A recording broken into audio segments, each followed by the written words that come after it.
Ça fait 12 ans que je rêve de faire cette vidéo qui est de loin celle qui me tient le plus à cœur de l'histoire de ma chaîne. Si on a bien une que je vous recommande de regarder jusqu'à la fin et dans laquelle j'ai mis toute mon âme, c'est celle-là. Vous allez voir dans quelques secondes où je suis, c'est incroyable. Bienvenue dans ma vidéo spéciale 1 million d'abonnés. Alors franchir ce palier, c'était mon plus grand rêve de gosse et aujourd'hui j'ai décidé de tout vous raconter, comment je suis passé de 0 à 1 million d'abonnés en 12 ans de vidéo. Je vous la raconte parce que c'est vraiment une longue histoire improbable avec plein d'anecdotes folles que vous ne connaissez pas. Les fois où j'ai failli abandonner, la seconde qui a changé ma vie, les conseils que j'aurais aimé avoir, la décision la plus dure que j'ai prise. Bref, tous les moments marquants que vous n'aurez jamais imaginé et que je n'ai jamais raconté de nulle part. Bref, pour cette vidéo très spéciale, j'ai voulu marquer le coup. Bienvenue dans la plus grande salle d'Europe, Paris La Défense Arena.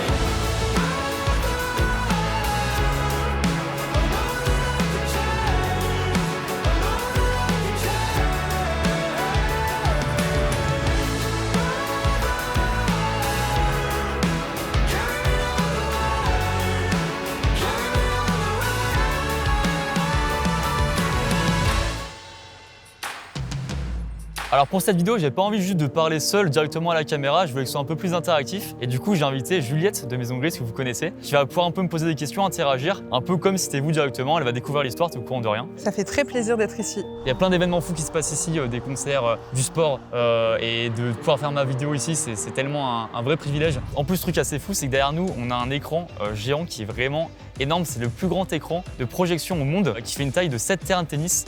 Donc on va pouvoir projeter mes premières vidéos, plein d'extraits. Et aussi à la toute fin de la vidéo, je vais faire quelque chose de symboliquement incroyable pour moi. Ça fait vraiment des années que j'attends de faire ça. Je vais le faire en vidéo avec vous. Donc j'ai vraiment hâte. Et puis de toute façon, on peut commencer maintenant, quoi.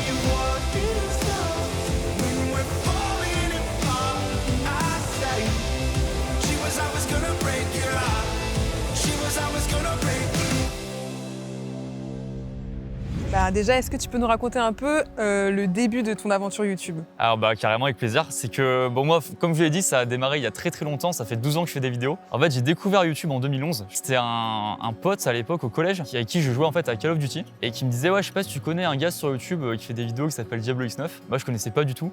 Et le soir, j'ai regardé et là, j'ai découvert le paradis, quoi. C'était la première fois de ma vie que je regardais un YouTuber et j'étais direct fan de ce gars. J'ai regardé toutes ses vidéos en quelques jours. Je trouvais ça tellement cool de pouvoir partager ce qu'il aime faire facilement comme ça sur Internet. Ça me faisait rêver, quoi. Et du coup, en fait, j'ai voulu faire pareil. Naturellement, comme quand t'es gamin et que tu veux refaire comme tes idoles, entre guillemets. Et en fait, j'ai commencé à regarder plein de YouTubeurs différents. À l'époque, j'ai découvert Squeezie, il faisait les défis de Squeezie. Il avait, je pense, même pas 50 000 abonnés. Et j'ai regardé tout ça, en fait, et vraiment, je passais tout mon temps sur YouTube. Et donc voilà, un jour, je me suis dit, j'ai vraiment envie de faire pareil. Et en fait, ce qui était assez marrant, c'est qu'à l'époque, moi, j'étais pas du tout le même que maintenant. C'est-à-dire que j'étais beaucoup plus timide. En fait, j'étais vraiment très introverti dans le sens où forcément, j'avais quand même des potes au collège, mais j'étais clairement le mec un peu discret de la bande où je n'osais pas du tout faire des vannes. Tu sais, j'étais un peu le gars discret. Et en fait, je pense qu'à l'époque, personne ne se doutait que j'avais envie de faire des vidéos. Ah si, comme au camp,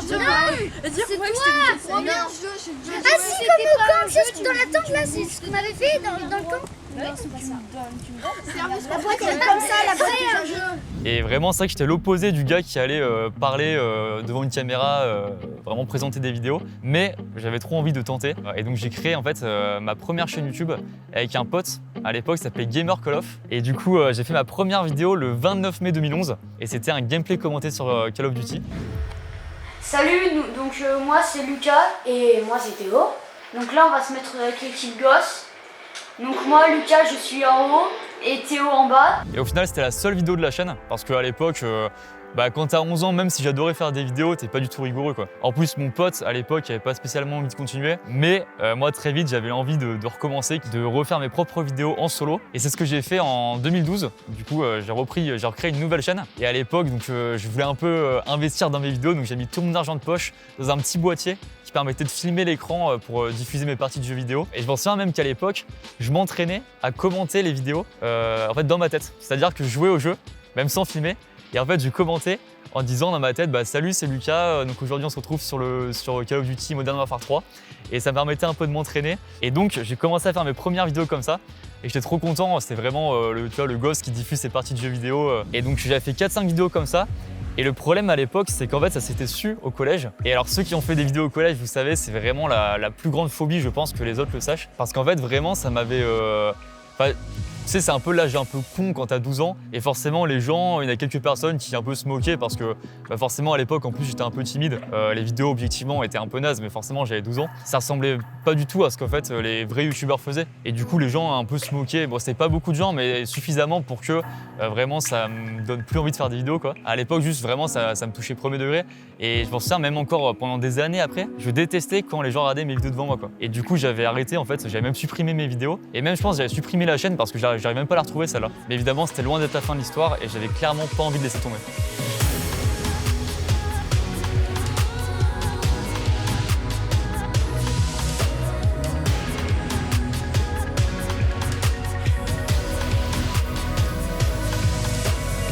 Et du coup, comment t'as repris YouTube? Et ben en fait, donc pendant un moment, j'avais arrêté de faire des vidéos pendant plusieurs mois. Je voulais juste être tranquille en fait au collège, que personne me parle de ça. Ça m'a vraiment manqué parce que j'avais quand même cette passion au fond de moi. C'était vraiment une vraie passion que je m'étais découvert avec ma première chaîne, avec la deuxième chaîne. Et mais ça, du coup, je n'osais pas trop me lancer. Et en fait, vraiment, un hasard de la vie a fait qu'un jour, je faisais un five avec des potes et je m'étais fait une fracture de la cheville. C'était juste avant l'été, c'était au mois de mai, c'était mai 2013 du coup à l'époque. Et en fait, je m'étais dit que c'était le moment parfait parce que je pouvais rien faire. J'étais vraiment bloqué dans ma chambre à jouer et je m'étais dit ça pourrait être le bon moment pour refaire des vidéos, sachant que je m'étais dit comme c'est les grandes vacances, personne pourra tomber sur mes vidéos, ou même s'ils tombent dessus, personne ne m'embêtera avec ça au collège. Et donc juste au moins j'avais 2 mois tranquille et je pouvais vraiment reprendre mes vidéos comme je voulais. Et du coup c'est ce que j'ai fait. Je dépoussière mes trucs de capture, mon micro et j'ai décidé en fait de reprendre, en recréer une nouvelle chaîne YouTube. Et c'était le 31 mai 2013 où je lance cette nouvelle chaîne qui s'appelle Lucœur Gaming. Salut tout le monde, c'est Lucœur. Aujourd'hui on se retrouve pour un gameplay en musique sur Black Ops 2. Donc juste avant de vous laisser avec la musique, je vous présente rapidement le gameplay ainsi que la classe avec laquelle je joue. Je voyais ça un peu en... Vraiment, je prenais mes meilleures parties de jeux vidéo, là où j'étais un peu le meilleur entre guillemets, sur Black Ops 2 à l'époque. Et vraiment, je prenais un petit sujet de vidéo, par exemple, je parlais des sorties jeux vidéo des différents mois. Donc je regardais sur internet, je faisais mes petites recherches, comme un petit exposé. Et après, voilà, je sortais mon micro et puis je présentais mon sujet. Donc dans cette vidéo, je vais vous parler des sorties jeux vidéo du mois de juin. Donc c'est vrai, je vous en avais parlé lors d'une de mes précédentes vidéos. En fait, je vais vous faire ça pour chaque mois, donc les sorties du jeu vidéo. Donc là, je vais vous faire celle du mois de juin 2013, bien sûr. Et vraiment, ça me plaisait trop de faire ça. Et ça, pour le coup, j'ai pas arrêté pendant plusieurs mois, j'en ai fait. Même quand ça a repris les cours, il y avait quelques personnes qui étaient au courant. Mais entre-temps, j'avais un peu grandi, j'avais 13 ans à l'époque. Et ça me dérangeait moins, enfin, j'avais l'impression d'avoir un peu plus mûri, entre guillemets. Et surtout, j'avais pas envie de regretter et de me dire je vais à nouveau arrêter les vidéos à cause de quelques personnes qui en parlent. Et à l'époque, évidemment, mes vidéos, ça faisait 20 vues, hein, c'était vraiment le début. Mais déjà, pour moi, c'était fou quoi, de me dire il y a 20 personnes qui regardent mes parties de jeux vidéo en train de parler des sorties jeux vidéo du mois de juin 2013. Pour moi, c'était un truc de fou. Et j'étais déjà trop content de ça. J'ai fait une première année entière sur YouTube où je jouais à plein de jeux différents en parlant de plein de sujets. J'avais fait plus de 50 vidéos en un an, donc ça fait en moyenne plus d'1 vidéo par semaine parce que je kiffais ça. J'avais 13 ans, mais j'étais à fond, vraiment je m'amusais trop.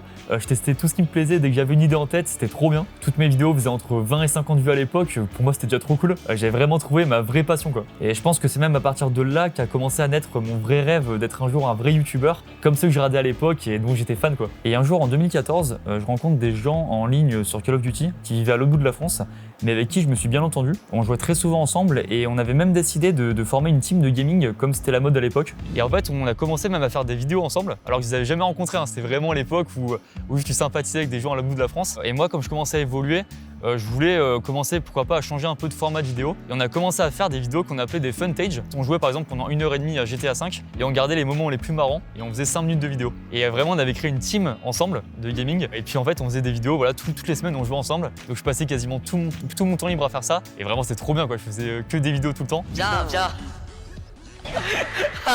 Non, mais oh non, Vas-y, arrête-toi. Ah ouais, le camion. Voilà. Attends, Mais non. Ce qui est marrant, c'est qu'à l'époque, en fait, ça a commencé à un peu marcher. J'avais même franchi le cap des 1000 abonnés. À l'époque, ce qui était, vous doutez, pour moi, c'était un truc de fou, quoi. Et vraiment, j'étais fou, quoi. Il y avait 1000 personnes qui s'étaient abonnées à ma chaîne, c'était un truc de fou. Et j'avais fait à l'époque une vidéo spéciale où c'était la première fois où je montrais mon visage. Je m'en souviens, j'avais vraiment, je pense, refait 10 fois la vidéo. Je tournais, je faisais 30 secondes et en fait, ça me plaisait pas. Et vraiment, je me suis repris à 10 fois pour le faire. J'étais vraiment trop stressé, quoi. Hey tout le monde, c'est Lucœur. Aujourd'hui, on se retrouve pour ma vidéo spéciale 1000 abonnés qui est, comme je l'avais dit, une FAQ. Donc tout d'abord je voulais encore vous remercier pour les 1000 abonnés et pour toutes les questions que vous m'avez posées dans les commentaires. Mais j'étais quand même content de le faire et une fois que je l'ai fait, j'étais soulagé et en fait je reprenais mes vidéos normalement quoi. Et pendant plusieurs mois j'ai enchaîné une quarantaine de vidéos de ce style, les fameux Funtage. Et il y a tout qui s'est accéléré assez vite. En septembre 2014 j'avais dépassé les 10 000 abonnés, j'en revenais pas, c'était fou. Ça faisait 3 ans que j'avais fait ma toute première vidéo sur ma première chaîne, je partais de très loin. Et là de voir que ça plaisait à de plus en plus de gens comme ça me faisait tellement mais tellement plaisir. Mais au final, paradoxalement, je prenais un peu moins de plaisir à faire les vidéos que je faisais. La team était un peu moins dans le même délire où on jouait tous ensemble tous les week-ends ou même les soirs. Chacun prenait un peu des directions différentes. J'ai l'impression en fait que je me perdais un peu dans ce que je faisais. C'est comme si on se disait un peu bah ok tous les week-ends on joue pour ensuite faire une vidéo. Il y avait vraiment un côté moins naturel et ça me plaisait un peu moins. Et moi j'ai toujours voulu vraiment faire ce qui me plaisait en vidéo. Et là comme ça me plaisait moins en fait, j'avais pris la décision même de faire une pause sur cette chaîne là alors que ça marchait bien, tu vois. Je pense même j'avais passé les 15 000 abonnés même à l'époque et juste je m'en foutais, je voulais vraiment faire ce qui me plaisait. Et ce qui est marrant c'est que vraiment 2 jours après j'avais envie de refaire des vidéos, mais à ce moment là j'ai regardé de plus en plus de vidéos IRL, donc c'est-à-dire dans la vraie vie, et c'était un truc qui me plaisait de plus en plus, qui me tentait en fait. J'avais vraiment envie de faire des trucs comme des sketchs, des podcasts. En fait, j'avais vraiment envie de le faire, mais c'était assez paradoxal avec ma personnalité de l'époque, comme j'étais très timide, la vidéo 1000 abonnés face caméra, ça m'avait un peu marqué. J'avais vraiment une part de moi qui était un peu terrorisée à l'idée de le faire, et j'avais une autre part de moi qui avait trop envie. Du coup, ce que j'avais fait, c'est que j'en avais parlé à mon frère, et il y a vraiment un truc assez fou, c'est que je m'en sors très bien. On est allé promener notre chien à l'époque à Savas et je lui dis ouais en fait j'aimerais bien reprendre les vidéos, mais cette fois-ci faire des vidéos marrantes, des sketchs. Il a dit une phrase qui m'avait marqué à l'époque. Il m'avait dit bah juste sans te vexer, je pense que t'es pas spécialement drôle pour faire ça. Il m'avait dit ça mais pas du tout méchamment à l'époque. C'était vraiment juste, pour lui c'était un peu un conseil de dire bah peut-être tu vas t'afficher si tu fais ça. Et ça peut paraître tout bête parce que je pense qu'il se rappelle pas du tout et en voyant cette vidéo il va être limite gêné. Mais c'était pas du tout méchamment qu'il a dit, mais moi ça m'avait vraiment marqué. Et à l'époque ça m'avait tellement marqué que ça m'avait même dissuadé de faire ça quoi. Et en fait juste j'avais trop envie de le faire. Et du coup j'ai pris une décision assez radicale à l'époque, c'est que j'allais recréer une nouvelle chaîne YouTube. Mais j'allais le dire à personne. Pas mes potes, pas mon frère, pas ma famille, pas ma team de l'époque, pas mes abonnés de l'époque, où j'avais quand même 15 000 abonnés, rien. Et en fait, j'ai pris la décision à ce moment-là de recréer une chaîne et de repartir de zéro. Je fais mes sketchs comme je voulais et juste les personnes qui me découvraient à l'époque me jugeaient avec mon niveau du moment.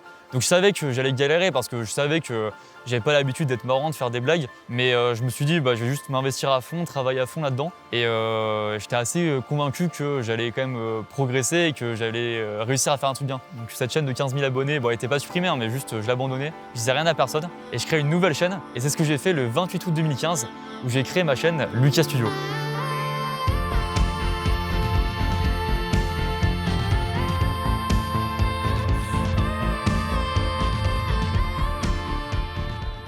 Et du coup, là, c'est le début de la chaîne Lucas Studio. Ouais, la 4e chaîne. Ouais, ça me faisait bizarre de reprendre de zéro, mais d'un côté, j'étais un peu content, surtout de repartir sans la pression de me dire. En fait, j'avais peur de faire les vidéos des sketchs comme je voulais faire sur mon ancienne chaîne et que, comme j'étais peut-être pas à la hauteur, selon moi à l'époque, qu'on me dise bah, c'est nul et je pense que ça m'aurait encore plus dissuadé. Et c'est quand même un gros choix parce que bah, à l'époque j'avais du coup 15 000 abonnés sur la chaîne, déjà une communauté qui était vraiment cool. Mais je préférais reprendre de zéro et faire les vidéos sans pression dans ma chambre comme je voulais. Et en fait c'était assez bizarre parce que je devais cacher que je faisais des vidéos, donc c'est pas évident parce que je me filmais quand même dans ma chambre. Et donc c'était assez bizarre en fait comme organisation pour cacher que je faisais des vidéos. Et du coup comment je faisais? Je prenais la caméra de mon frère, à l'époque il en avait une caméra assez cool. Et dès que mes parents étaient pas là, dès que mon frère était pas là, par exemple un week-end, bah, je me dépêchais, je prenais sa caméra, j'installais un setup dans ma chambre, je tournais et avant que quelqu'un revienne, hop, je récupérais la carte SD, je copiais les rushs, je supprimais tout. Mais ça devait être stressant. Ah, c'était trop stressant. Tu sais, je faisais gaffe, je tournais en même temps, je faisais gaffe qu'il n'y avait pas de bruit de quelqu'un qui revenait. J'ai l'impression de cacher un truc de fou alors que je fais juste des sketchs dans ma chambre quoi. Et donc c'est comme ça que le 2 septembre 2015, j'ai fait ma première vidéo sur ma chaîne Lucas Studio. Hey, salut, moi c'est Lucas. Il y a quelques jours, c'est fini la saison 14 de Koh-Lanta. L'occasion pour moi de faire une vidéo sur les choses marquantes de Koh-Lanta. Let's go. Et je sais pas vous, mais moi pendant les épreuves que les candidats font chaque jour, je comprends jamais rien en consigne de Denis. Alors aujourd'hui, vous allez devoir courir, vous cramponner à un arbre avec un cerceau de couleur claire, puis revenir en tirant sur des cibles en argile. J'ai pas compris la consigne. Moi non plus, faut faire quoi en fait? Bon alors en voyant évidemment y a pas mal de trucs assez gênants. Mais normal, je débutais, j'étais content parce que la première version était sûrement nulle et là c'était sûrement la version 25 que j'avais retravaillé, je voulais vraiment être bon. À l'époque même j'en souviens, je répétais 15 fois mes phrases devant ma caméra pour vraiment garder la meilleure prononciation. Et bien voici les 12 raisons pour lesquelles je déteste mon téléphone. Parce qu'en attendant qu'il s'allume, j'ai le temps de m'habiller, aller au lycée, revenir, aller dans l'espace, m'instruire, dire bonjour, me marier et devenir président de la République. J'ai un truc à préciser, c'est que je passais de 10 000 vues sur mes vidéos sur mon ancienne chaîne à là où je faisais vraiment 20 vues, quoi. J'étais revenu 4 ans en arrière et ça me dérangeait pas du tout parce que au moins j'étais tranquille et les quelques commentaires que j'avais étaient vraiment encourageants. C'était des gens qui me disaient c'est prometteur, lâche rien, des trucs comme ça. Pendant un an, j'ai fait plein de sketchs sur plein de thèmes différents, c'était trop cool. Je m'amusais à tester plein de choses, je réfléchissais un peu tout le temps à des idées, je notais plein de trucs, je regardais des tutos pour apprendre à mieux filmer, je passais des heures sur les montages. Bon, ça restait évidemment hyper amateur, mais je me donnais vraiment à fond en tout cas. Et en vrai, je garde un trop bon souvenir de cette époque-là, c'était trop bien. Et pendant un an, j'ai caché à tout le monde que je faisais des vidéos sur YouTube, alors que je carburais pendant ce temps à fond tous les soirs à écrire mes sketchs, le week-end à tourner, monter les vidéos. Et comment ça s'est su? Alors, en fait, ça s'est su parce que j'ai voulu le dire au final après un an. Après un an, je m'étais dit déjà c'était dur de cacher ça. Parce que quand même c'était une galère, hein. Tous les week-ends fallait attendre que mes parents partent, ils partaient pas tout le temps forcément pendant 2 heures pour que je tourne. Et en plus je pense que je commençais à grandir et à me dire que forcément un jour, si je veux être youtubeur, il va bien falloir que ça se sache et que les gens voient mes vidéos. En fait, de base, je m'étais dit, si un jour ça se sait, c'est que mes vidéos plaisent à beaucoup de gens, donc mes vidéos sont bien et donc mes proches qui vont le voir vont dire que c'est cool. J'ai pas envie que ça se sache avant quand c'était pas ouf. Et donc après un an, je me suis dit, ok, c'est le bon moment. Et donc j'ai commencé par le dire à mon frère, qui était quand même la personne clé de l'histoire. Et j'avais l'impression d'annoncer un truc de fou. Hein. Vraiment, je stressais. Hein. J'avais l'impression d'annoncer que, je sais pas, je quittais la maison de l'époque en partant à l'autre bout du monde. Et ce qui est marrant, c'est qu'en fait, sa réaction était vraiment très chill, quoi. Enfin, je lui ai dit, il m'a dit, pourquoi tu me l'as pas dit avant? Il était vraiment content pour moi. Il se souvenait même pas de la phrase qu'il m'avait dit à l'époque. C'est vraiment la preuve que pour lui c'était anodin, c'était un vrai un conseil, même pas, c'est une phrase anodine parmi tant d'autres. Alors qu'au final, il était très content pour moi, il m'a même aidé à faire mes autres vidéos sur ma chaîne. Et j'ai même pris la décision à ce moment-là de faire une vidéo sur mon ancienne chaîne YouTube pour dire que j'ai repris sur ma nouvelle chaîne. Là aussi, j'étais vraiment stressé de me dire, c'est des gens qui pensaient que j'avais arrêté YouTube. Et en fait, ils vont se dire, pourquoi t'as pas dit avant, on aurait bien aimé te suivre. Et c'est aussi pour ça que je l'avais dit, c'est de me dire que les gens qui aimaient bien mes vidéos à ce moment-là, ils seraient sûrement contents de me retrouver sur ma nouvelle chaîne. Et j'ai fait la vidéo retour et révélation sur mon ancienne chaîne YouTube. J'ai donc fait cette autre chaîne et les personnes qui venaient la voir jugeaient uniquement mes vidéos comme un youtubeur qui débutait et qui ne connaissait pas. Ça me dérangeait pas plus que ça de passer d'un youtubeur avec 15 000 abonnés à 50 abonnés. Parce qu'au final, je faisais mes vidéos et je m'amusais vraiment à les faire. Enfin voilà, je vais mettre un terme à cette vidéo qui sera probablement finalement la dernière sur cette chaîne. Pour ceux qui comptent continuer de suivre mes nouvelles vidéos, et bien merci beaucoup à vous, ça me fait super plaisir et l'aventure continue. Ça a été quoi du coup les réactions sur la chaîne Lucior? Alors la vidéo a fait très peu de vues.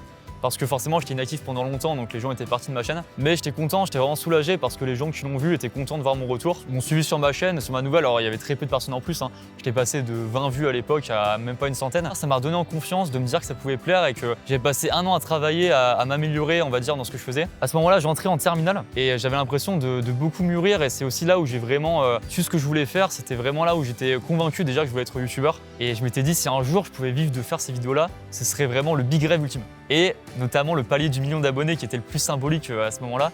C'était vraiment l'objectif ultime. Et j'en rêvais tellement fort que je m'étais dit, ok, je veux que ça arrive. En fait, ça peut paraître très bête, moi j'ai toujours été très rêveur. Je parle souvent de rêve de gosse sur ma chaîne, mais c'est vraiment ça, c'est-à-dire que c'est plein de choses qui, moi, en tant que campagnard tranquille dans son petit village, me faisaient rêver. Et je m'étais vraiment dit à ce moment-là, j'ai envie de vivre ça un jour, quoi. Et il y a aussi des personnes qui m'ont beaucoup inspiré, je voulais le dire comme dans cette vidéo, c'est Big Flo et Oli. Ils étaient toujours trouvé très motivants parce qu'ils avaient aussi ce côté-là, ils venaient de Toulouse, c'est pas la campagne, mais ils venaient quand même loin de Paris, loin de ce milieu-là. Et dans leur son, ils en parlent. Et même, il y avait une interview qu'ils avaient faite à 7 à 8. Et pour moi, c'était très motivant. Croyez en vous parce que tout est possible, quoi. Et je sais à quel point ça pouvait m'énerver. Moi-même, quand j'étais devant la télé, que je voyais un artiste dire ça, les stars là, j'étais là, en vous, et je disais ouais, c'est ça, crois en toi, machin, c'est facile à dire pour toi, t'as déjà réussi. Et au final, ça m'a vraiment motivé à me dire, j'ai envie d'avoir le même chemin qu'eux et de réussir dans le rêve que je m'étais fixé jeune, quoi. Donc bref, je reviens un peu concrètement sur cette époque-là. C'est que j'ai passé un an en terminale à faire encore des vidéos qui marchaient pas du tout. Hein. Je suis passé de, on va dire, 30 vues à 50 vues, mais j'étais content, je voyais que je m'améliorais. Moi, pour vous dire, j'ai fait un bac S et j'avais une prof de maths avec qui on bossait à fond en cours. On s'arrêtait jamais, donc on avançait vite, mais genre du coup, t'avais pas intérêt à décrocher une seconde. Non, parce qu'on était au chapitre 2, tu clignais des yeux, on était déjà au chapitre 7. Comment ça s'est passé après le bac, du coup? À ce niveau-là, en fait, j'hésitais parce que moi, forcément, mon rêve ultime à ce moment-là, c'était d'être youtubeur. Comme je l'avais dit, c'était vraiment le goal ultime, mais il n'y a pas d'études pour être youtubeur. En plus, à l'époque, je pense j'avais 500 abonnés à la fin de la terminale. Mon rêve secret, c'était de faire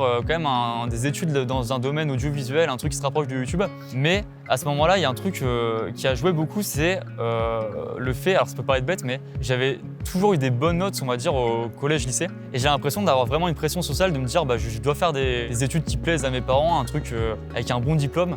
Alors qu'au fond de moi, c'est pas vraiment ce que je voulais faire. Et du coup, je me suis embarqué dans un truc qui me plaisait pas. C'était des études d'ingénieur. Donc j'ai commencé une école d'ingénieur qui devait durer sur 5 ans. Et ce qui est marrant, c'est que je m'étais dit, je la commence en me disant que j'allais pas la terminer. En fait, mon rêve, c'était de me dire, je travaille à fond YouTube à côté. Et dès que j'ai une opportunité pour arrêter l'école, j'arrête et je fais YouTube à temps plein. Bon, j'avais 500 abonnés, je faisais même pas 100 vues par vidéo, donc on était loin de là. Et à l'époque, ça commençait par 2 années de prépa intégrée. Donc c'est quand même un rythme assez élevé. Donc j'avais un gros rythme où je travaillais de 8h à 17h en cours. Après, donc je rentrais chez moi de 18h à 22h, je travaillais, je faisais les devoirs parce que prépa intégrée, t'avais quand même beaucoup de taf. Et après, ce que je faisais tous les soirs, de 22h30 à minuit, c'est que je travaillais mes vidéos. Donc je faisais encore des sketchs. Et à cette époque-là, donc la semaine, j'écrivais mes vidéos, donc je trouvais les idées. J'écrivais toutes mes blagues, je faisais vraiment des scripts de A à Z. Je faisais ça le week-end. Je rentrais chez moi, chez mes parents à Savas. Je tournais mes vidéos le samedi. Je montais les vidéos le samedi soir et le dimanche matin et je la sortais le dimanche soir. Vraiment non-stop, je faisais que ça. Mais j'étais trop content de pouvoir continuer à faire des vidéos parce que ma vraie peur quand j'ai commencé à l'école d'ingé, c'est de me dire peut-être que justement je vais pas pouvoir continuer les vidéos. Et pendant 1 an et demi, j'ai fait comme ça en école d'ingé. J'ai fait plus d'une 50aine de vidéos. Je passais des dizaines d'heures sur chacune d'elles. Je testais tout ce qui me plaisait, c'était trop bien. Et en vrai, j'avais aussi un petit espoir à chaque vidéo de me dire peut-être que celle-là elle va cartonner et let's go devenir un grand youtubeur quoi. En 1 an et demi, j'ai eu 2-3 vidéos qui avaient plutôt bien marché, donc j'étais passé à 3-4 000 abonnés environ. Mais en vrai, 95% de mes vidéos, ça faisait 300-400 vues. Mais je lâchais rien parce que déjà, évidemment, j'adorais faire ça. Et ça peut paraître une phrase bateau, mais je vous jure, je rêvais tellement d'être un jour un grand youtubeur entre guillemets que j'avais une motivation qui était infinie quoi. Même si ça devait prendre 5, 10, 15 ans, c'est pas juste une phrase bateau, je vous jure que j'y croyais vraiment comme ça quoi. Mais grosso modo, ouais, en 4 ans de vidéos sur Lucas Studio, j'avais 4 fois moins d'abonnés que ce que j'avais sur Lucior à l'époque en 2015. Encore une fois, ça me dérangeait pas, j'étais très content comme ça. En plus, là où j'étais vraiment content, c'est que il y avait de plus en plus de gens, c'était à petite échelle qui regardaient les vidéos, et j'ai de plus en plus de bons retours de gens qui me disaient lâche rien, c'est vraiment cool. Et ça, c'est vraiment ce qui motivait aussi quoi. Et donc, il y a eu un élément déclencheur qui est arrivé. Il y a vraiment eu une seconde qui a premier degré changé ma vie.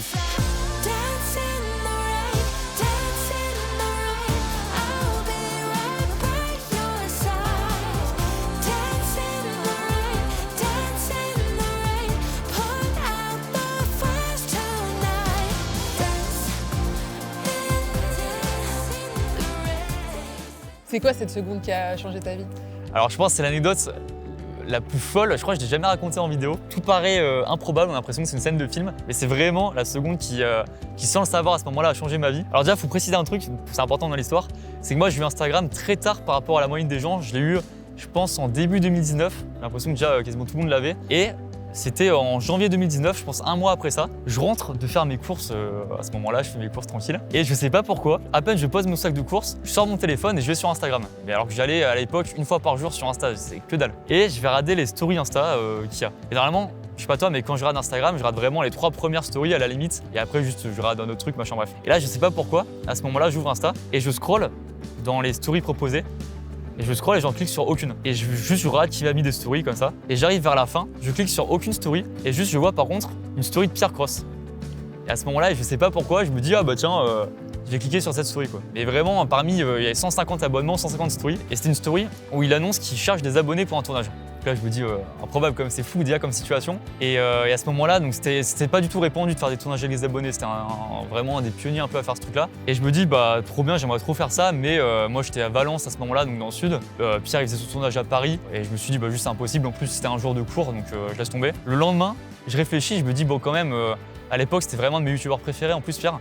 Je me dis ça peut être quand même vraiment cool, ça peut être une vraie opportunité de croiser des gens du milieu. Donc je ressors Instagram, je vois il restait 1 heure de vie de la story, donc c'est à 1 heure près la story disparaissait. Je m'inscris finalement au formulaire, je me dis allez je tente, en vrai je serai pas pris et si je suis pris bon je verrai comment je me démerde, mais j'étais persuadé de pas être pris, je me suis dit il y a des centaines de gens qui s'inscrivent. Il y a plusieurs jours qui passent où j'ai aucune nouvelle et je crois que c'était un lundi, donc 4 jours après, je reçois un appel inconnu et c'était Oriane à l'époque des Maisons Grises qui m'appelle.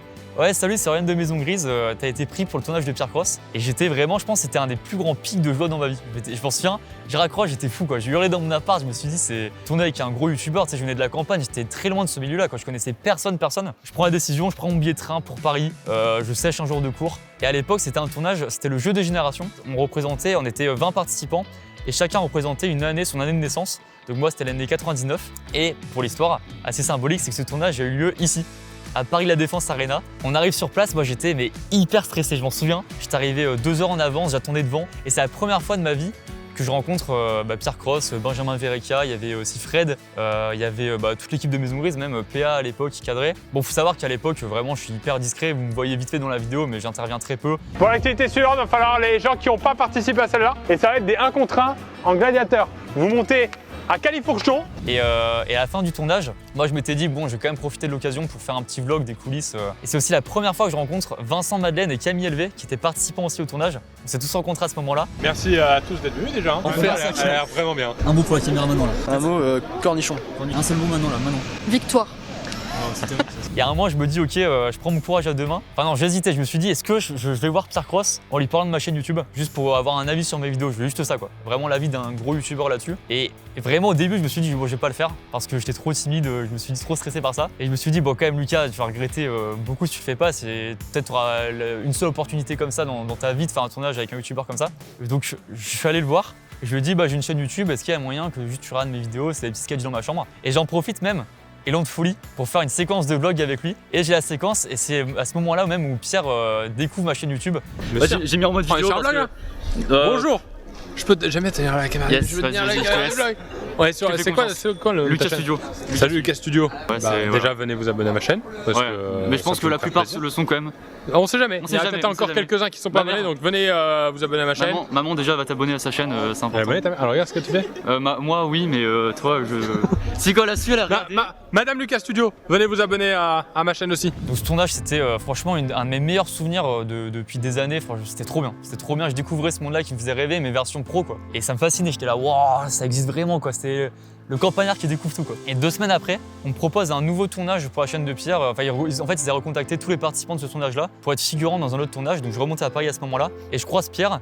Et il me dit qu'il a vu ma chaîne YouTube entre temps. C'était PA, à l'époque un grand merci à PA évidemment qui est devenu un super pote, mais à l'époque juste il avait vu ma chaîne, il avait bien aimé. Il avait dit à Pierre de regarder aussi. Et donc Pierre a regardé, il m'avait dit qu'il avait trouvé ça cool. C'était pas très pro forcément, mais qu'il avait trouvé ça cool quoi pour un débutant entre guillemets. Et moi j'étais tellement content de voir, tu vois, d'être un peu validé entre guillemets par un gros youtubeur quoi. C'était un truc de fou. Et juste j'étais déjà content et soulagé de me dire que ça plaisait même à des gens pros du milieu. Et après ça, en fait, j'ai eu aucune nouvelle pendant des semaines. Je rentre à Valence faire mon école d'ingé. Et voilà, pendant des semaines, je continue mes vidéos dans ma chambre. D'ailleurs, en parlant pas de ça, doit-on mettre les couteaux dans la vaisselle avec la pointe vers le haut ou vers le bas? Didier, je sens que vous avez des choses à dire sur le sujet. Non, d'accord. Attendez, mais ici, la vraie question, c'est pas plutôt de se demander s'il faudrait pas arrêter la production de paille en plastique? Bah non, d'accord. Écoutez, moi je pense que c'est un sujet qui mérite mûre réflexion. J'entends ce que vous dites. C'est-à-dire que... Là, j'entends plus. Écoutez, est-ce qu'on peut rester sérieux 2 secondes s'il vous plaît? Donc, pendant plusieurs semaines, j'ai aucune nouvelle. Et truc fou, 3 mois après ce tournage-là, je sors d'un examen en école d'ingé, c'était à la fin de l'année.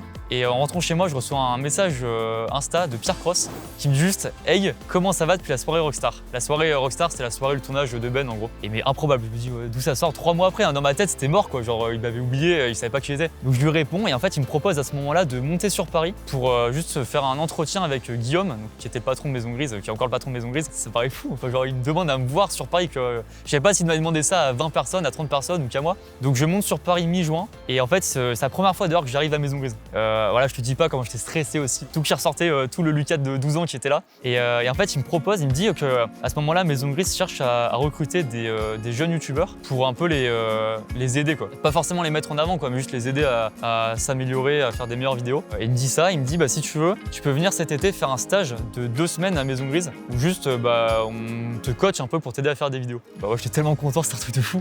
Il me dit bah évidemment je suis trop chaud quoi. Et en plus ça intervenait donc pendant mes grandes vacances, donc évidemment pas de problème avec l'école d'ingé. Et donc je monte sur Paris pendant 2 semaines. Et là c'est 2 semaines mais incroyables. En fait j'étais avec le One Man Show et Valentin Squirolo à l'époque, on était 3 en fait à qui il a proposé ça. Donc pendant 2 semaines, tous les jours, il nous donne une sorte d'exercice à faire, c'est-à-dire des vidéos différentes. Par exemple, fais un sketch sur les trottinettes ce jour-là, fais une vidéo ou un face cam où tu dessines un truc et tu vas rendre ça divertissant. Bref, plein de sujets comme ça. Alors oui, j'ai le modèle devant moi. Alors par quoi commencer? J'ai identifié les difficultés qui sont en fait Jon Snow en général. général. Pour l'instant, j'ai réussi à dessiner la neige de Game of Thrones. Et à l'issue de ces 2 semaines, Pierre il me dit eh ben, si tu veux, tu peux, si t'as envie de continuer juste à faire des vidéos ici à Maison Grise avec nous. À l'époque, j'avais 5000 abonnés et donc la chaîne n'était même pas monétisée, hein, je gagnais rien comme revenu. Il me proposait donc peut-être l'opportunité dont j'avais toujours rêvé quoi. C'était là vraiment, je pense, la décision la plus dure entre guillemets que j'ai prise dans ma vie parce que même si je rêvais d'être youtubeur, c'était quand même un choix qui était fou de me dire j'ai 5000 abonnés et aucune assurance de marché. Et d'un côté, j'avais aussi l'école d'ingé qui m'assurait un bon taf, des bons revenus, enfin vraiment un truc sûr quoi. En plus,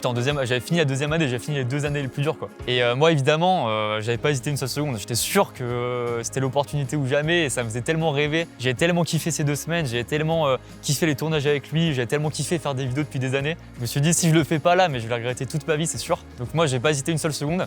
J'appelle mes parents à ce moment-là et forcément, bon, mes parents étaient un peu moins emballés en se disant bah il y avait l'assurance d'un taf sûr avec l'école d'ingé. Eux, ils se rendaient pas compte à quel point j'étais passionné de ça et j'avais fait un long discours pour leur dire à quel point j'étais motivé et tout. Et je leur ai dit au moins laissez-moi une année où je donne tout et si au bout d'1 an ça marche pas, bah au pire je recommence les études ou je fais un autre truc quoi. Et du coup ils m'ont dit ok. Donc ça j'ai vraiment eu de la chance à ce niveau-là que mes parents étaient compréhensifs. Et donc je prends la décision, je vais voir mon école, je leur dis bon moi j'arrête. Et donc j'arrive sur Paris. Officiellement, j'emménage à Paris. À ce moment-là, j'étais à mi-temps. Pierre m'avait laissé une vraie chance, c'était de me dire je travaillais à mi-temps pour moi, donc pour sa chaîne secondaire qui venait de lancer à l'époque. Et du coup, pendant 2 jours par semaine, je faisais ça, donc ça me faisait des petits revenus au moins pour vivre un peu à Paris. Et le reste du temps, j'avais vraiment tout le temps pour faire mes vidéos à temps plein. Moi, c'était vraiment le rêve, quoi. C'était un truc de fou. Et ce que je faisais à l'époque que le soir, le week-end, ou voilà, vraiment à des moments très rares, je pouvais le faire quasiment toute la journée. Et le 31 août 2019, c'est la première fois que j'apparais sur la chaîne de Pierre vraiment en tant que youtubeur quoi. Prochain invité, un petit nouveau sur le monde de l'internet. Je pense que je vais bien aimer lui. Ah ouais? Je pense qu'on va matcher. Mesdames et messieurs, Lucas Studio. T'étais dans quel état d'esprit à ce moment-là? Et ben en fait j'étais évidemment hyper euphorique, hyper content de faire ça. Et en plus la première vidéo j'étais au milieu de plein de gros youtubeurs. Il y avait Benjamin Verrecchia, il y avait Morgan VS, enfin il y avait plein de gens que je regardais aussi depuis des années. Alors c'est ça aussi qui était un peu dur, c'est que les premières vidéos que j'ai faites sur les chaînes des gens de Maison Grise, j'ai eu des retours assez durs des abonnés parce que juste la première vidéo je suis entouré de gens dont c'est leur métier depuis des années. Ils avaient tous 10 ans de plus que moi, ils étaient hyper potes, hyper complices. Et moi j'arrive, c'est trop dur de s'imposer, donc juste j'ose pas trop faire des vannes. Et du coup il y avait quand même pas mal de commentaires qui disaient juste bah il sert à quoi le nouveau, il sert à rien, pourquoi vous l'invitez. Enfin moi j'étais sûr que les gens se trompaient entre guillemets, enfin c'est bête, mais je me disais ça me donnait encore plus envie de prouver que je voulais plaire à ces gens aussi. Donc à ce moment-là je fais 4 mois de vidéos où j'ai eu l'occasion de tester plein de nouveaux concepts.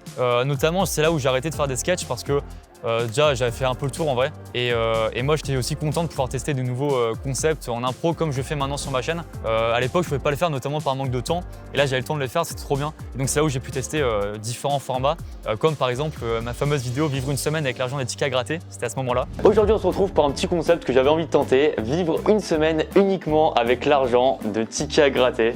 Hop, c'est plutôt dans ce sens-là en fait. Pendant 4 mois, j'ai aucune vidéo qui vraiment explose, on va dire, qui vraiment perce. Je passe quand même les 10 000 abonnés, ce qui était déjà, j'étais déjà vraiment content de passer ce cap qui était quand même assez symbolique. Donc j'étais déjà très content et voilà, je voyais que je progressais, que en format en impro, qui est quand même beaucoup plus dur qu'un format écrit quoi. C'est là pour le coup, t'es vraiment seul devant la caméra. Je prenais de plus en plus d'assurance et c'est finalement au bout de 4 mois qu'il s'est passé quelque chose de fou et que le rêve est vraiment devenu réalité quoi.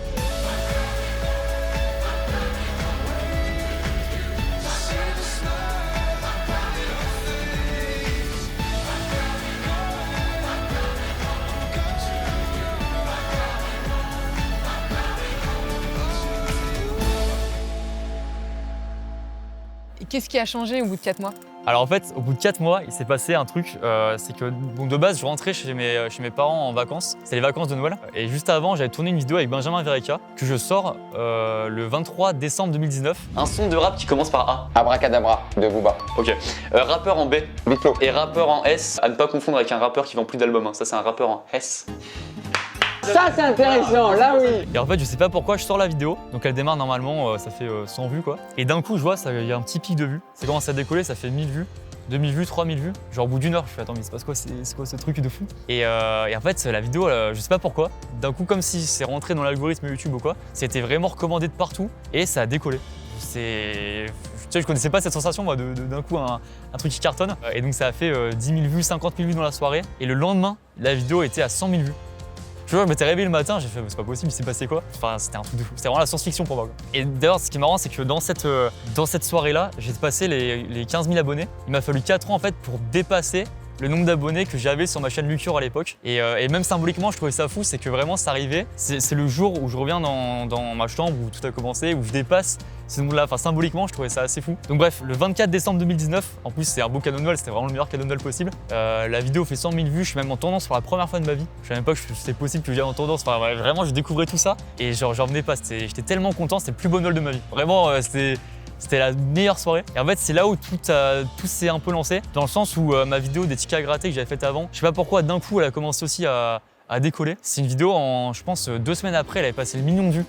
Et genre, c'était un truc de fou. Je me suis dit comment c'est possible. Et en plus, j'étais doublement content parce que c'était une vidéo que j'avais faite seule, les tickets à gratter. Et j'étais aussi content de. Bon, forcément, comment dire, j'ai eu de l'aide évidemment de Pierre, de Benjamin, mais c'est pas juste la mise en avant sur leur chaîne qui a fait que ça décollait, quoi. J'étais aussi content de me dire, même les vidéos solo, c'est celle-là au final qui avait fait le plus de vues et que c'était aussi mon travail qui était récompensé. J'étais trop content de ça, quoi. Donc, bref, c'était vraiment d'un coup un truc où tout a décollé. J'étais trop content de faire les vidéos que je pouvais faire, mais en plus là que ça marche et que ça plaise à des gens, enfin, je leur dis, mais c'était tellement fou pour moi. Et en fait, je l'avais rêvé depuis tellement d'années que quand ça arrive, c'est vraiment la meilleure sensation, quoi. C'était vraiment la meilleure sensation au monde. Ça faisait partie, je pense, des plus beaux jours de ma vie. Et en plus, c'est au-delà des vues ou quoi, c'est aussi beaucoup de retours de gens qui découvrent, qui disent trop bien, enfin, qui donnent beaucoup de motivation, plein de messages. C'est un truc qui fait vraiment chaud au cœur et qui m'a motivé encore plus. Et là, je reviens sur Paris et après, en fait, tout s'est enchaîné hyper vite parce qu'un mois et demi après, c'était le 20 février 2020, j'ai passé les 100 000 abonnés sur ma chaîne. Et déjà, c'était le premier palier fou. La première fois que j'ai un cadre YouTube à mon je vois Lucas Studio, enfin c'était trop bien. Et surtout c'était au printemps 2020 où pour la première fois j'ai pu vivre de YouTube. Donc c'était vraiment le vrai rêve qui s'était réalisé, mon goal ultime, d'être officiellement youtubeur, on va dire, en tant que métier. Et surtout ça arrivait un peu avant l'année que j'avais fixé à mes parents. Et c'était aussi un soulagement de me dire cool, si ça continue comme ça, je vais pouvoir être vraiment youtubeur pendant encore des années. Et par contre à l'époque aussi je mettais une pression de me dire c'était tellement bien que je voulais justement pas que ça s'arrête là.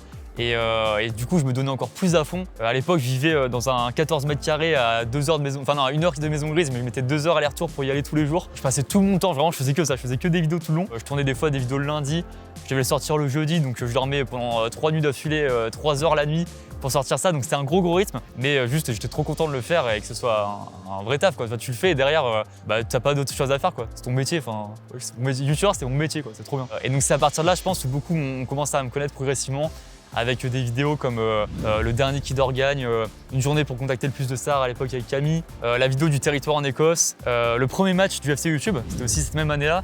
Et j'ai pu faire tous ces concepts et c'est trop bien, quoi. C'est vraiment des trucs, il y a certains concepts, je les avais déjà en tête depuis des années, vraiment pour vous dire. Et sauf qu'à l'époque, j'avais pas pu les faire par manque de temps, de moyens, de budget. Et je pouvais enfin les faire, donc j'étais trop content. Et donc je pense que progressivement, c'est là où vous êtes beaucoup à m'avoir reconnu. Et pour vous dire, décembre 2020, j'avais passé les 500 000 abonnés. Donc c'était une année où tout allait très vite. Enfin, je peux le redire 10 fois, mais à chaque fois, j'en revenais pas, quoi. Chaque jour qui passait, c'était vraiment, j'étais tellement content. L'année 2020, il y avait le vrai compte de YouTube qui avait fait un tweet où il faisait un classement des youtubeurs qui avaient le plus progressé cette année-là. Et j'étais 9e.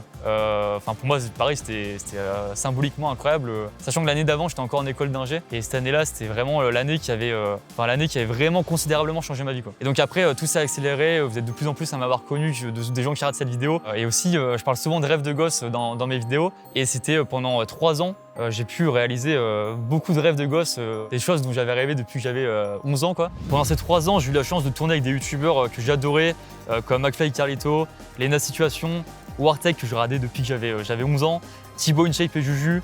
J'ai pu tourner avec Soprano, chanter en duo avec Joe Jonathan, faire une vidéo avec plein d'artistes des Enfoirés que je regardais depuis des années à la télé. J'ai pu passer sur Énergie dans des émissions de télé, être invité au Festival de Cannes, ça aussi c'était un vrai rêve. J'ai pu faire des tournages dans plusieurs pays du monde, tourner une de mes plus grosses vidéos dans mon stade de foot d'enfance à Savas, ou même tourner dans la plus grande salle d'Europe pour faire ma vidéo spéciale 1 million d'abonnés. Ça aussi c'est un rêve de gosse, quoi, c'est incroyable. Donc je suis tellement content d'avoir fait tout ça. J'ai l'impression que c'est passé tellement de choses en 3 ans. Je suis tellement content, quoi, tellement reconnaissant aussi, c'est incroyable. Et donc tout ça pour dire que 12 ans après ma première vidéo, le 22 juillet 2023, j'ai passé le cap du million d'abonnés sur ma chaîne. Oh là là, 99. Putain, c'est incroyable. Le million. Putain, c'est incroyable. Oh putain, mec, c'est un truc de fou. En vrai, ça me choque de voir le nombre là. Oh, je suis choqué en vrai. Oh, c'est un truc de fou, putain. Ça c'est incroyable. Si ça, ouais, ça c'est vraiment vrai rêve de gosse. Ah ouais. Vrai de vrai, c'est le rêve de gosse numéro 1 ça. Hein. Ah je suis trop content, putain, c'est un truc de fou. Bah c'était vraiment mon vrai plus grand rêve depuis que j'avais 11 ans, quand j'ai commencé ma première vidéo. Enfin merci infiniment à tout le monde, vraiment je suis tellement reconnaissant pour toutes les personnes qui regardent mes vidéos depuis des années. Vous certains qui me suivent à l'époque, je faisais 20 vues sur mes vidéos. Enfin merci tellement de m'avoir soutenu, d'avoir écrit des commentaires positifs à l'époque, même ceux qui en mettent encore maintenant, qui partagent les vidéos, juste qui les regardent. Enfin c'est tellement, pour le petit Lucas de 11 ans qui avait commencé à l'époque dans sa chambre, ça représente tellement, c'est tellement un vrai rêve, je le répète, mais merci infiniment, merci à tous. C'est évidemment loin d'être fini, parce que j'ai l'impression de finir ma chaîne là-dessus, mais c'est juste que le million d'abonnés, c'était pour moi le vrai palier le plus symbolique. Et évidemment, c'est loin d'être fini, j'ai encore tellement de choses à faire sur YouTube, tellement de rêves de gosse à accomplir. Je parle souvent par exemple d'un feat avec Ariana Grande un jour.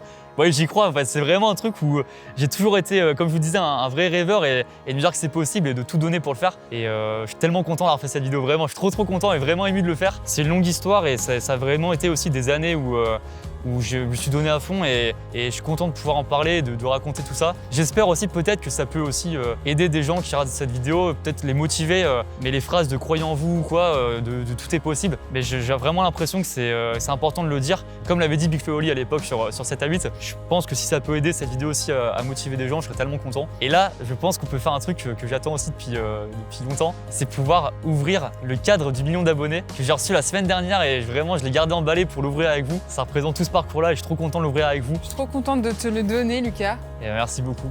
Oh, j'avais tellement hâte de l'ouvrir en vrai. Et franchement, je pense que ça va être mon objet préféré sur Terre. Oh là là. C'est fou. Oh mais... En fait, je sais à quoi ressemble l'objet. Le voir en vrai, c'est un truc de fou. Oh, c'est incroyable. En fait, je suis tellement content pour toutes les années de vidéos que j'ai pu faire. C'est aussi le cadre de Lucor, ça. Hein. Lucor à l'époque, quand il avait 13 ans. C'est le cadre aussi de Gamer Call of, ma première chaîne à 11 ans. Bref, je veux aussi remercier évidemment plein de personnes qui m'ont aidé dans cette aventure-là. Déjà, je remercie beaucoup évidemment toute l'équipe de Maison Grise avec qui je travaille au quotidien, qui sont tous des gens géniaux. Valentin qui monte mes vidéos en ce moment, qui est un monteur incroyable. Je remercie aussi Brieux qui m'aide énormément sur les vidéos. Merci bien sûr à Pierre parce que c'est aussi grâce à lui. Il m'a vraiment donné ma chance et ça vraiment je l'oublierai pas et je suis vraiment reconnaissant pour ça aussi. Et merci bien sûr à toutes les personnes qui m'ont soutenu depuis des années où j'ai commencé les vidéos, mes potes d'enfance à l'époque, mon frère qui m'a beaucoup aidé, mes parents qui m'ont permis aussi de me lancer à temps plein sur YouTube. Merci beaucoup, merci bien sûr à Paris La Défense Arena, on tourne ici. C'est tellement mythique de tourner dans la plus grande salle d'Europe et de pouvoir faire ma vidéo ici, c'est tellement un vrai privilège. Vraiment encore un immense merci à vous tous de m'avoir permis de réaliser mon rêve. Évidemment, c'est loin d'être fini, j'ai encore plein de rêves de gosse à faire avec vous en vidéo. Et même j'ai envie de dire en fait que c'est que le début. Salut, moi c'est Lucas. Salut tout le monde, c'est Lucas. Hey tout le monde, c'est Lucas, aujourd'hui on se retrouve pour ma vidéo spéciale 1000 abonnés. Hey, salut, moi c'est Lucas. Hey, bonjour et bienvenue sur ma nouvelle vidéo. Ouais, c'est quoi le Lucas Studio. Salut Lucas Studio. Mesdames et messieurs, Lucas Studio. Aujourd'hui, rêve de gosse, on se trouve à Savas dans mon club d'enfance.